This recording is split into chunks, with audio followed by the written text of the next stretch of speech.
یہ ہے قرآن شریف جسے مسلمانوں اور دنیا کے تمام انسانوں کے بیچ ایک اہم مقام حاصل ہے۔ آج ہم جس موضوع پر بات کرنا چاہتے ہیں اس کا مین سبجیکٹ تو قرآن شریف ہے ہی، لیکن وہ بچے بھی ہیں جو اسے سیکھ رہے ہیں۔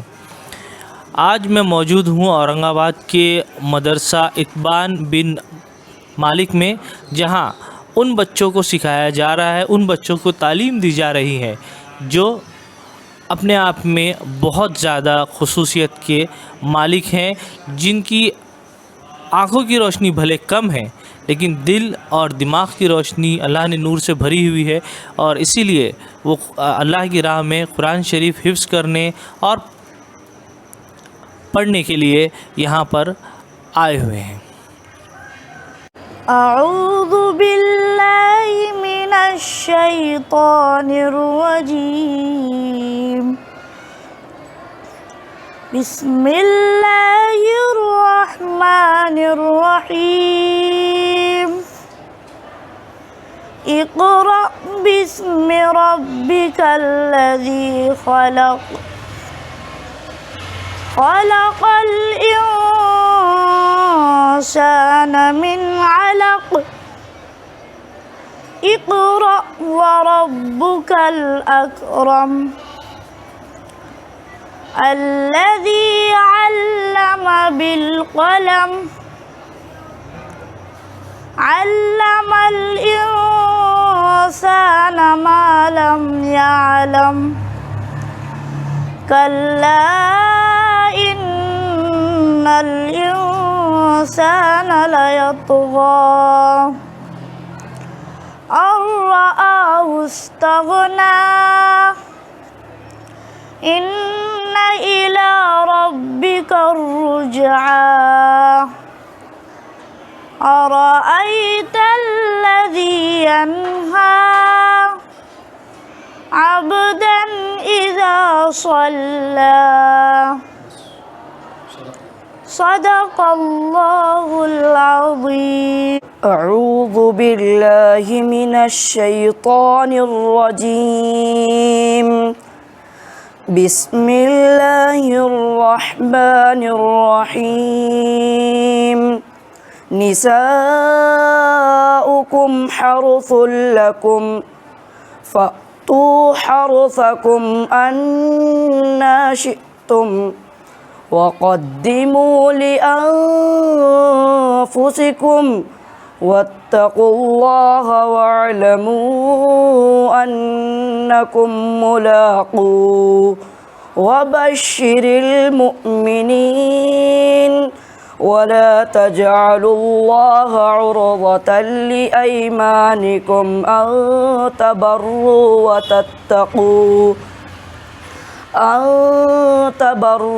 وتتقوا وتصلحوا بين الناس والله سميع عليم۔ لا يؤاخذكم الله باللغو في أيمانكم ولكن يؤاخذكم بما كسبت قلوبكم والله غفور حليم۔ للذين يؤلون من نسائهم تربص 4 أشهر فإن فاءوا فإن الله غفور رحيم، وإن عزموا الطلاق فإن الله سميع عليم، صدق الله العظيم۔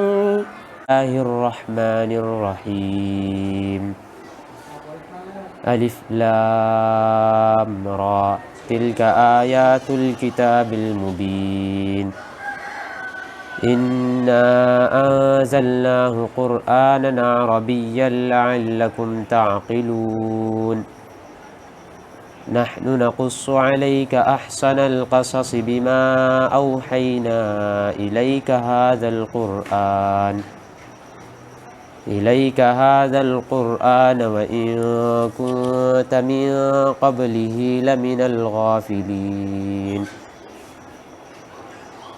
إذ قال يوسف لأبيه يا أبت إني رأيت 11 كوكبا والشمس والقمر رأيتهم لي ساجدين صدق الله العظيم.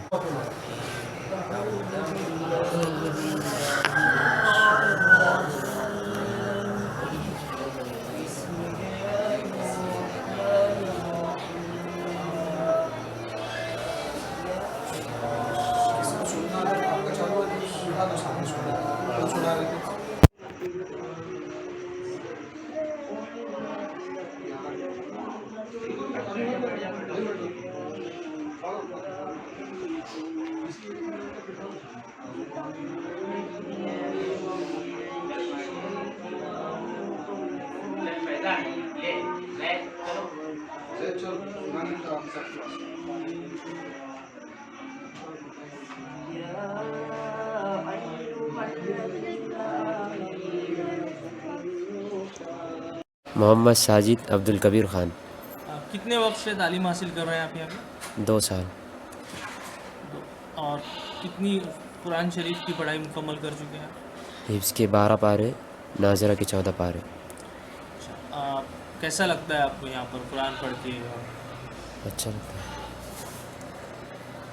کس مطلب آگے کیا کرنا چاہیں گے؟ حافظ اور عالم. حافظ اور عالم بننا چاہیے. میرا نام ایان شیخ کلیم. کتنے پارے ہو گئے ہیں حفظ کے اور کب سے پڑھائی کر رہے ہیں؟ میں 2 سال سے پڑھائی کر رہا ہوں اور میرا حفظ میں 2 پارہ چالو ہے اور ناظرہ میں 6 پارہ چالو ہے. آپ کو کیسا لگتا ہے یہاں پر تعلیم حاصل کرنا؟ اچھا لگتا ہے. کیسے آنا ہوا آپ کا؟ مطلب کیا آپ کے ذہن میں پہلے سے تھا کہ آپ حافظ بنیں گے؟ ہاں پہلے سے ذہن میں تھا حافظ بنیں گے. آپ کے گھر پہ کوئی آیا تھا آپ کو اس جانب کسی نے بات کری تھی؟ ہاں جی، ہمارے گھر پہ شکیل مولانا آئے تھے.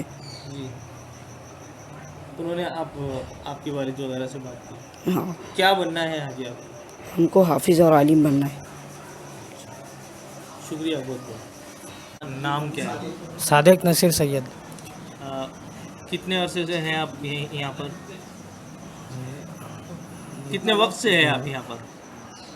2-3 سال ہو گئے. 3 سال ہو گئے. زور سے بولو. 3 سال. 3 سالوں سے ہے. کتنا قرآن آپ نے پڑھ لیا ہے ابھی تک؟ میرا ابھی حفظ میں 30 پارہ چالو ہے اور 2 قاعدہ چالو ہے. اور قاعدہ قاعدہ پڑھ. آپ کا آنا کیسے ہوا یہاں پر؟ کسی نے آپ کو صلاح دی تھی یا کوئی آپ سے گھر پہ آیا تھا؟ نہیں، گھر پہ کوئی نہیں آتا میرے. ہاں. معلوم پڑا تھا بچہ یہاں ہی کر کے اسکول میں کے ساتھی تھا. بولو ہم تارامتی میں تھے. تارامتی باغنے میں تھا میں پہلے. وہاں پر یہاں کے مولانا آئے تھے. بولو. وہاں پر آئے تھے مولانا، انہوں نے بولے تھے. تو آگے کیا کرنے کا ارادہ ہے؟ آگے عالم حافظ بننے کا ارادہ تھا. شکریہ بہت بہت.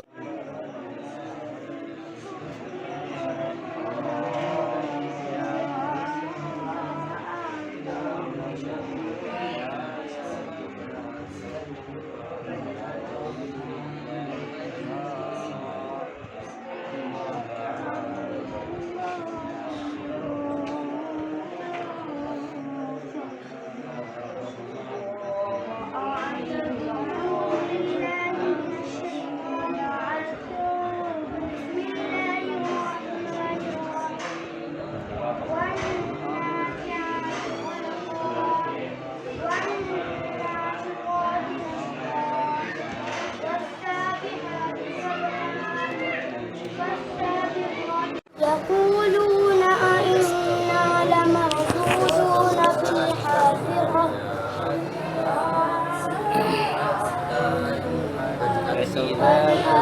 أإذا كنا عظاما نخرة قالوا تلك إذا إلا المستضعفين المستضعفين من الرجال والنساء والولدان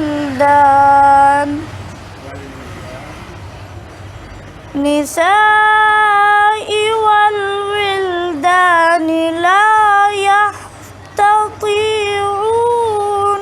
حيلة ولا يهتدون سبيلا. آج ہمارا جو یہ ادارہ ہے مدرسہ اتبان ابن مالک رضی اللہ عنہ، یہ ایک نابینا صحابی کے نام منسوب ہے۔ یہاں پر نابینا طلباء کو بریل زبان کے ذریعے سے قرآن پاک اور دینی تعلیم دی جاتی ہے۔ اس مدرسے کی ابتدا ایک مکتب کی شکل میں دسمبر 2015 میں شروع ہوئی۔ ہمارے جو رفقا ہیں، یہ رفقا ہندوستان بھر کے چند مقامات دیکھنے کے بعد اس نتیجے تک پہنچے کہ یہاں پر جو ہمارے مسلمان معاشرے کے انتہائی غریب اور انتہائی پسماندہ لوگ ہیں، جو اپنی مجبوری کی بنیاد پر اپنی زندگی کی کفالت خود نہیں کر پاتے، جن کو ہم نابینا کہتے ہیں، بلائنڈ کہتے ہیں، یہ تعلیم سے کوسوں دور ہیں۔ اولاً تعلیم سے کوسوں دور ہیں، ثانیاً ان کے عقائد کے ساتھ الگ الگ عنوانات کے تحت ان کے عقائد کے ساتھ کھلواڑ کیا جا رہا ہے۔ ساتھیوں نے اس پر بہت سوچا، بہت غور و خوض کرنے کے بعد اس نتیجے تک پہنچے کہ ان کے تعلیم و تربیت کے سلسلے میں کچھ اقدام کرنا چاہیے۔ لہٰذا دسمبر 2015 میں مکتب کی شکل میں اس کا آغاز کیا گیا، اور بہت سارے وہ سرپرست جو شہر سے باہر رہتے ہیں، ان کے ریکوائرمنٹ پر، ان کے تقاضوں پر اور صاحب فکر لوگوں کے مشوروں کے بعد اس کو اقامتی مدرسے کی شکل دی گئی۔ الحمدللہ آج یہاں 11 طلباء طعام و قیام کے ساتھ دینی تعلیم کے زیور سے آراستہ ہو رہے ہیں۔ ادارے نے جہاں ان کی دینی تعلیم کی فکر کی، وہیں ان کی عصری تعلیم کا بھی برابر خیال رکھا۔ اللہ کا شکر ہے کہ اس ادارے میں زیر تعلیم طلباء نے اب تک 5 طلباء نے SSC کے امتحانات اعلیٰ نمرات سے کامیابی حاصل کی، اور کچھ طلباء ابھی اسکول میں زیر تعلیم ہیں اور کچھ طلباء کالج میں زیر تعلیم ہیں۔ اللہ کا شکر ہے کہ ادارے کا یہ سفر ایک مکتب کی شکل میں دسمبر 2015 میں شروع ہوا، اور پھر اس کے بعد دسمبر 2018 میں اس کو ایک اقامتی ادارے کی شکل دی گئی۔ الحمدللہ اس دن سے لے کر آج تک یہ ادارہ روز افزوں دینی اور دنیاوی اور اصلاحی اعتبار سے طلباء کی کوشش و فکر کر رہا ہے، اور اس کے بہت بہتر نتائج برآمد ہو رہے ہیں۔ جو ابھی آپ نے طلباء کی تعلیم دیکھی، یہ اس بات کا کھلا ثبوت ہے کہ چند مہینے محنت کرنے کے بعد ان طلباء نے کیا کچھ سیکھ لیا۔ آپ سبھی سے درخواست ہے کہ آپ کے علاقے میں، آپ کے تعلقات میں، یا آپ کہیں سفر کر رہے ہوں، راستے میں کوئی نابینا مسلمان نظر آئے تو آپ ضرور اس کو اس ادارہ مدرسہ اتبان ابن مالک کی رہبری کریں، جس کا محل وقوع شہر اورنگ آباد میں ہے۔ آپ ان کی رہبری کریں، انشاءاللہ ان کی تعلیم و تربیت کے سلسلے میں ادارہ ضرور اپنے سے جو کوشش ہو سکتی ہے وہ ضرور کرے گا۔ آپ سبھی سے درخواست ہے اس کی کوشش اور فکر کریں۔ دیکھیے، سب سے پہلے ان بچوں کو لانے کا مرحلہ شروع ہوتا ہے۔ جہاں تک بات ہے ان بچوں کو مدرسے میں لانے کی، چونکہ ہم اس بات کو بخوبی سمجھ سکتے ہیں کہ ایک معذور بچے سے والدین کی کتنی محبت ہوتی ہے، کتنی الفت ہوتی ہے۔ اب چونکہ جو آنکھوں سے معذور ہو تو وہ گویا ایسا ہے کہ ہر چیز سے معذور ہے، جو پیر سے معذور ہو تو وہ کچھ کام کر سکے گا، جو ہاتھ سے معذور ہو وہ کچھ کام کر سکے گا، لیکن جو آنکھ سے معذور ہوگا گویا کہ وہ سارے جسم سے معذور ہے۔ اس لیے سرپرست اتنی آسانی سے انہیں مدرسے کے حوالے کرنے کے لیے تیار نہیں ہوتے۔ بارہا ایک بچے پر ایک بار، دو بار، تین بار، کئی مرتبہ کوشش کرنے کے بعد، کئی مرتبہ ان کو سمجھا کر ان کو کنونس کرنے کے بعد سرپرست تیار ہوتے ہیں۔ تیار ہو جانے کے بعد جب طالب علم مدرسے آتا ہے تو سب سے پہلے جو ہے اس کو بریل زبان کا صرف تعارف کرایا جاتا ہے کہ دیکھو آپ جو ہے دنیا میں بہت کچھ کر سکتے ہو۔ اصل میں مسئلہ ہمارے معاشرے کا یہ ہے کہ نابینا بچے کو یہ بات ذہنی طور پر سمجھ میں آ چکی ہوتی ہے کہ دنیا میں تعلیم سے متعلق میرا کوئی کام نہیں ہے، میری دنیا گزارنا میرے لیے بس زیادہ سے زیادہ، اگر وہ بیکورڈ کلاس سے تعلق رکھتا ہو تو بھیک مانگ کر مجھے ساری دنیا گزارنی ہے۔ ان کے ذہن میں یہ بات باور کی جا چکی ہے۔ ہم سب سے پہلے تو ان کو اس بات کی ترغیب دیتے ہیں کہ دنیا آپ کے لیے آباد ہے، آپ جو کچھ کرنا چاہو کر سکتے ہو، بشرط ہے کہ آپ تھوڑی سی محنت کریں، لگن اور جستجو سے کام لیں۔ پھر اس کو لوئی بریل کا تعارف کروایا جاتا ہے۔ لوئی بریل یہ ایک ایسا شخص ہے جو بریل زبان کا موجد ہے، یعنی بریل زبان کا بنانے والا ہے۔ سب سے پہلے اس کو اس کا تعارف کروایا جاتا ہے کہ دیکھو یہ بھی تمہاری ہی طرح ایک نابینا تھا، آج سے 250 سال پہلے یہ نابینا ہوا اور اس نے اس بات کی کوشش کی کہ میری طریقے سے دنیا میں کئی لوگ نابینا آباد ہے تو یہ تعلیم سے محروم نہ ہو، اس لیے اس نے اپنی محنت، لگن اور کوشش کی بنیاد پر اس بریل زبان کی بنیاد رکھی، اس لیے اس زبان کو نام دیا گیا بریل زبان کا۔ سب سے پہلے اس کا تعارف کروانے کے بعد اس کو جو ہے ایک تختی کی شکل میں حروف تہجی جو عربی کے الفابیٹس ہیں وہ اس کو یاد کروائے جاتے ہیں، اور پھر آہستہ آہستہ مرحلے وار جو ہے اس کو قرآن کریم تک لایا جاتا ہے۔ کہ ذہن و دماغ کو اللہ نے اتنا تیز بنایا کہ یہ اگر کسی سے ایک مرتبہ ملاقات کر لے یا کسی سے ایک مرتبہ ان کا کوئی تعارف ہو جائے تو یہ 5 اور 7 سال یا 10 سال کے بعد بھی اس کی صرف آواز پر اس کو پہچان جاتے ہیں کہ یہ شخص کون ہے۔ اللہ نے یہ ان کو صلاحیت دی، اس لیے یہ لوگ ہمارے یہاں آنے کے بعد نورانی قاعدہ زیادہ سے زیادہ 6 سے 7 مہینے کے عرصے میں مکمل کر لیتے ہیں، جبکہ ہمارے نارمل بچے نورانی قاعدہ مکمل کرتے ہوئے 1.5 سے 2 سال کا وقفہ لگاتے ہیں۔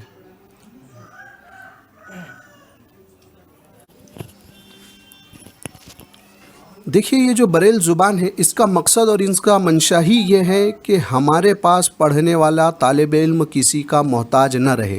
بریل زبان کا مقصد اور منشا ہی یہ ہے کہ کوئی محتاج کسی کا نہ رہے۔ جس طریقے سے آنکھوں سے دیکھنے والا انسان کسی چیز کو آنکھ سے دیکھ کر پڑھ لیتا ہے تو اس کے زبان میں یہ ہوتا ہے کہ بچہ اپنی انگلیوں کے پوروں سے محسوس کر کے اس چیز کو پڑھ لیتا ہے۔ اس لیے بچہ جس وقت قرآن پاک شروع کرتا ہے تو قرآن پاک شروع کرنے کے بعد ہمارے یہاں ترتیب یہ ہوتی ہے کہ وہ 1-2 پارے جب قرآن پاک ناظرہ پڑھ لے تو وہ جو کچھ اس کا ناظرہ ہو چکا ہے پیچھے سے اس کو حفظ کرنا بھی شروع کر دیتا ہے از خود، وہ کسی کا سہارا نہیں لیتا۔ اس زبان کی خاصیت یہ ہے، جیسے میں ذکر کر چکا، کہ اس میں بچہ کسی کا محتاج نہیں رہے گا، بلکہ وہ اپنی انگلیوں کے پوروں کے ذریعے سے ہم یہ کہہ سکتے ہیں کہ دیکھ کر وہ اس کو یاد کر لے گا۔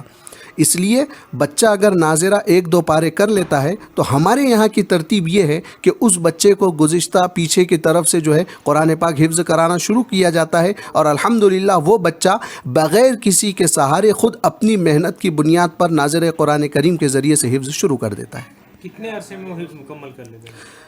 اب ہمارے یہاں ابھی فی الوقت تو کوئی طالب علم بریل زبان کے ذریعے سے حافظ نہیں ہوا، لیکن ہمارے یہاں جو طلبہ پڑھتے ہیں ان میں کچھ طلبہ وہ بھی ہیں جو زیادہ سے زیادہ ہفتہ سے 10 دن میں ایک پارہ حفظ کر لیتے ہیں، کچھ طلبہ وہ بھی ہیں جو 15 سے 20 دن کا وقت لیتے ہیں، اور کچھ وہ بھی ہیں جو 1 مہینے تک کے عرصے میں ایک پارہ حفظ کر لیتے ہیں۔ اب آپ اس سے اندازہ لگا لیجئے کہ کس بچے کو حفظ مکمل کرنے میں کتنا وقت لگے گا۔ مدرسے کے صباحیہ و مسائیہ معمولات یہ ہے کہ صبح فجر سے پہلے طلبہ کو جگایا جاتا ہے، طلبہ فجر کی نماز پڑھتے ہیں، فجر کی نماز بعد سورہ یاسین شریف کی تلاوت ہوتی ہے، چند معمولات ہیں وہ ہوتے ہیں، اس کے بعد عمومی طور پر ساری امت مسلمہ کے لیے دعا کا معمول ہے، دعا کی جاتی ہے، اس کے بعد جو ہے طلبہ ناشتہ کرتے ہیں.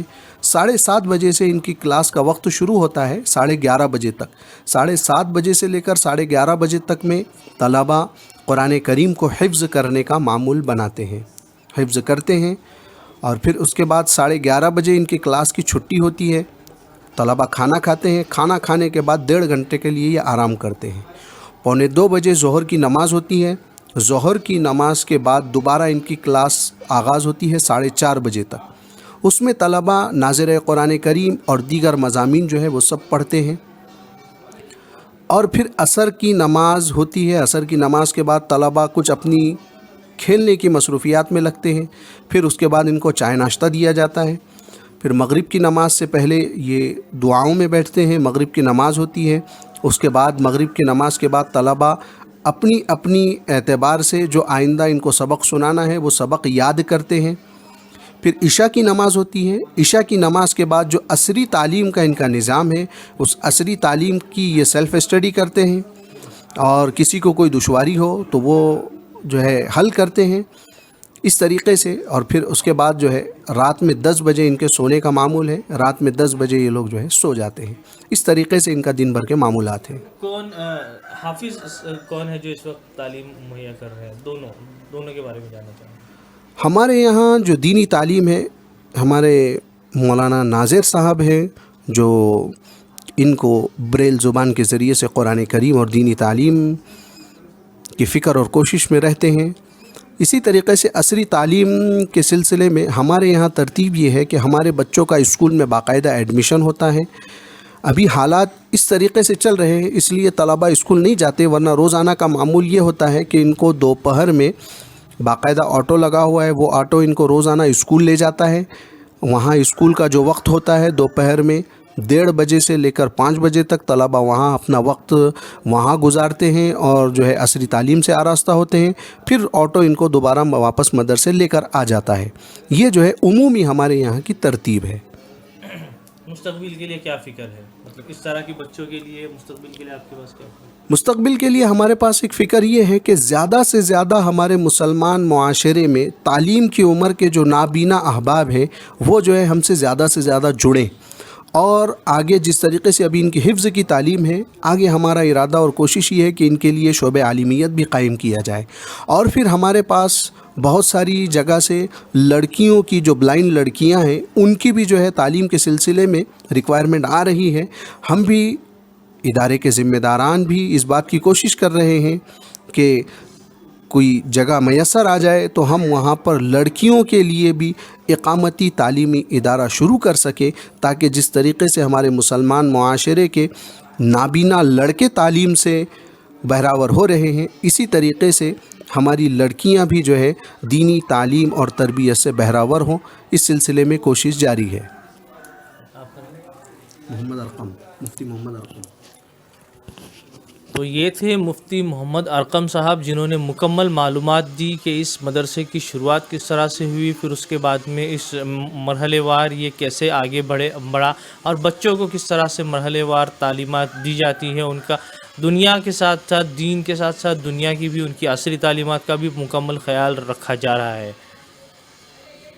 اس وقت اس فکر کو اور زیادہ گہرائی سے سوچنے کی اور گہرائی سے لینے کی ضرورت ہے کہ جس قوم میں تعلیم کی کمی ہو اس قوم میں ایک بہت بڑا خلا باقی رہ جاتا ہے. اور وائس انڈیا کے لیے نور الدین انعامدار.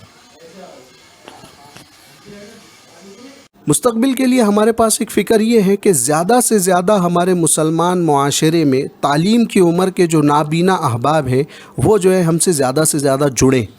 اور آگے جس طریقے سے ابھی ان کی حفظ کی تعلیم ہے، آگے ہمارا ارادہ اور کوشش یہ ہے کہ ان کے لیے شعبہ عالمیت بھی قائم کیا جائے. اور پھر ہمارے پاس بہت ساری جگہ سے لڑکیوں کی جو بلائنڈ لڑکیاں ہیں ان کی بھی جو ہے تعلیم کے سلسلے میں ریکوائرمنٹ آ رہی ہے.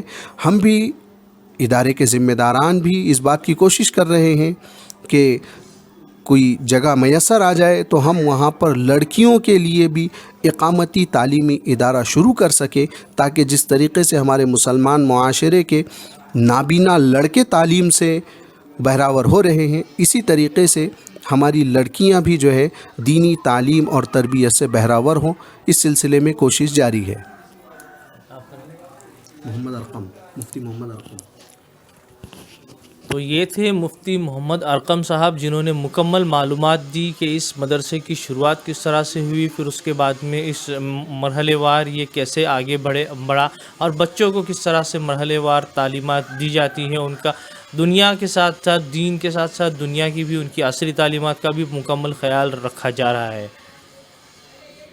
اس وقت اس فکر کو اور زیادہ گہرائی سے سوچنے کی اور گہرائی سے لینے کی ضرورت ہے کہ جس قوم میں تعلیم کی کمی ہو اس قوم میں ایک بہت بڑا خلا باقی رہ جاتا ہے۔ اور وائس انڈیا کے لیے نور الدین انعامدار۔